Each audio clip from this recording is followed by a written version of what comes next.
Hello बच्चों, good morning.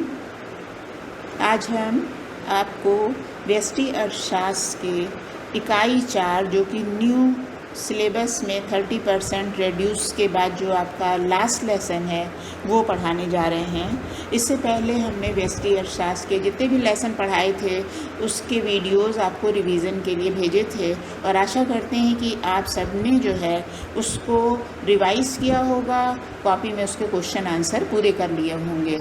तो ये व्यष्टि अर्थशास्त्र का लास्ट लेसन है, इकाई 4। बाज़ारों के प्रकार पढ़ेंगे इसमें। बाज़ार क्या होता है, साधारण युक्तियों के साथ आदर्श प्रतिस्पर्धा की स्थिति में मूल्य निर्धारण कैसे करते हैं, ये इस इकाई में हम आपको बताने जा रहे हैं। तो सबसे पहले हम आपको बताते हैं बाज़ार की परिभाषा। बाज़ार जो है साधारण बोलचाल की भाषा में उस स्थान से होता है जहां वस्तुओं के क्रेता और विक्रेता दोनों परस्पर सौदा करने के लिए एकत्र होते हैं, मतलब इकट्ठा होते हैं। किंतु अर्थशास्त्र में बाजार किसी विशेष स्थान तक सीमित नहीं है, बल्कि उस पूरे क्षेत्र से संबंध रखता है जहां क्रेता विक्रेता आपस में मिलते हैं अथवा संबंध स्थापित करते हैं।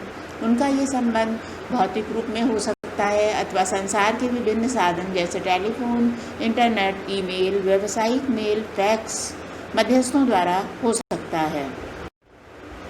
इसके बाद कुछ अर्थशास्त्रियों ने बाजार की परिभाषा दी, जिसमें सिजविक ने कहा कि सिजविक के अनुसार बाजार मनुष्य का ऐसा समूह है जिसमें इस प्रकार के वाणिज्य संबंध स्थापित हुए हों कि प्रत्येक को सुगमतापूर्वक ये पता चल जाए कि अन्य व्यक्ति समय समय पर कुछ वस्तुओं और सेवाओं का विनिमय किन कीमतों पर करते हैं। पूर्णो ने कहा, बाजार कोई ऐसा विशेष स्थान नहीं है जहां वस्तुओं का क्रय विक्रय होता हो, वरन ऐसा क्षेत्र है जिसमें विक्रेताओं और ग्राहकों के मध्य परस्पर स्वतंत्र संपर्क हो कि वस्तु की कीमतों में सुगमता तथा शीघ्रता से समानता होने की प्रवृत्ति उत्पन्न हो जाए। एली ने कहा, बाजार का अर्थ हम उस साधारण क्षेत्र से लगाते हैं जिसके भीतर किसी वस्तु विशेष की कीमतों का निर्धारण करने वाली शक्तियाँ कार्यशील हैं। उसके बाद जो है एक और है जेबन्स के अनुसार बाजार शब्द से तात्पर्य व्यक्तियों के समूह से है जिससे व्यापारिक संबंध होते हैं, समूह और किसी वस्तु में मिश्रित व्यवसाय करते हैं। फिर बाजार का वर्गीकरण, समय के आधार पर कैसे बाजार का वर्गीकरण होता है। तो समय के आधार पर जैसे पहला है दैनिक बाजार, जिस बाजार में वस्तु की पूर्ति सुनिश्चित रहती है तथा मूल्य निर्धारण में पूर्ति की अपेक्षा मांग का अधिक प्रभाव होता है। फिर आता है अल्पकालीन बाजार, जब किसी वस्तु की मांग बढ़ने पर उसकी पूर्ति बढ़ने के लिए समय नहीं मिल पाता है तो उसे अल्पकालीन बाजार कहते हैं। फिर आता है दीर्घकालीन बाजार, जब किसी वस्तु की मांग बढ़ने पर उत्पादन को बढ़ाकर पूर्ति बढ़ाने का समय मिल जाता है तो उसे दीर्घकालीन बाजार कहते हैं।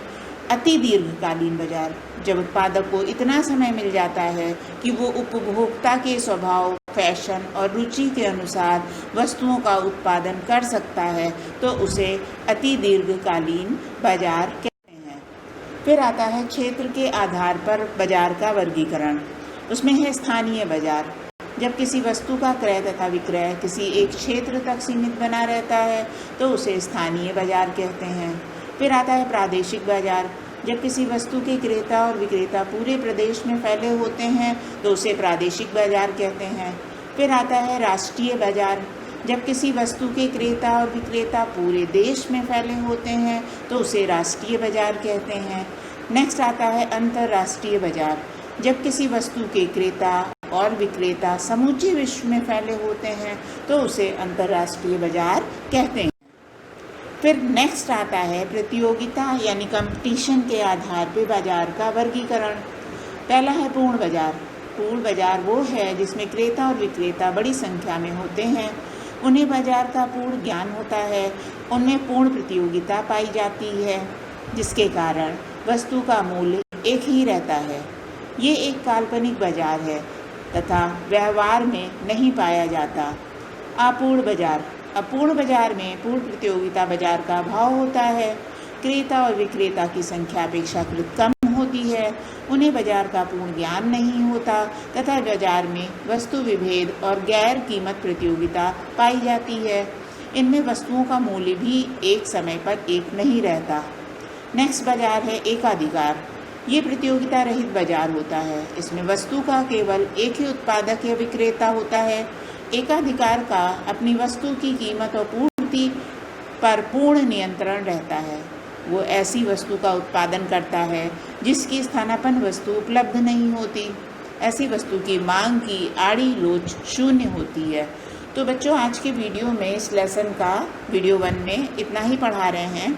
इसमें जितनी भी परिभाषाएं हमने बताई हैं उसको अपनी नोट्स कॉपी में पूरा कर लीजिएगा। इसके आगे से हम सेकंड वीडियो में आपको कंटिन्यू करेंगे।